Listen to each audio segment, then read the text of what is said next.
कराची में मुहर्रमुल हराम का मरकजी जुलूस इस वक्त 12 इमाम बारगाह से अपने मुकर्ररा रास्तों से होता हुआ खाना दर के मकाम पर हुसैनिया इमाम बारगाह पर इख्तिताम पसीर हो गया। इस वक्त हमारे साथ मौजूद हैं 5 न्यूज़ के नुमाइंदे राशिद खान, जिनसे हम मज़ीद तफसीलात जानेंगे। राशिद खान, बताएगा क्या मनाज़िर है इस वक्त वहाँ पर?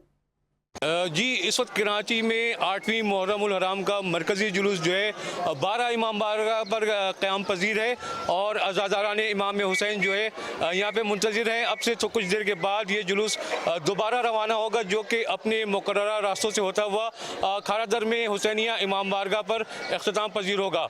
आज जुलूस बरामद होने से कबल एक मजलिस अज़ा बपा हुई नश्तर पार्क में, जिससे अल्लामा शहनशाह हुसैन नकवी ने खिताब किया। अपने खिताब में उन्होंने हज़रत अब्बास अलमदार अलैहिस्सलाम के फ़ज़ाइल बयान किए, उसके बाद मसाइब बयान किए, जिसके बाद मजलिस इख्तिताम हुई और उसके बाद ये मरकज़ी जुलूस बरामद हुआ है। इस जुलूस की क़यादत जो है अबुल हसन स्काउट्स ग्रुप कर रही है। ये कदीमी जुलूस है जो कि क़याम पाकिस्तान के फ़ौरन बाद अंजुमन सादात अमरोहा के ज़ेर एहतमाम ये जुलूस जो है हर साल मुनक्किद होता है। जुलूस से कबल जैसे मैंने बताया कि मजलिस अज़ा होती है, इसके बाद ये जुलूस बरामद होता है। ये जुलूस अपने मुकर्रर रास्तों से होता हुआ हुसैनिया इमाम बारगाह पर इसका इख्तिताम होगा।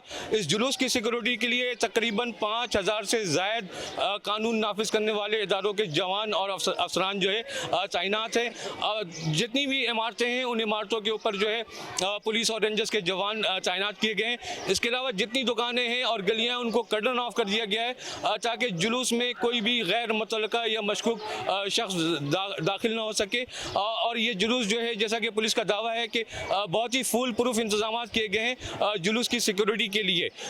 तो ये इस दावे में किस हद तक सदाकत है, ये आने वाले दिनों में जब ये तमाम अय्याम अज़ा इख्तिताम पजीर हो जाएंगे तो ये दावा जो है वो सही साबित होगा। जी।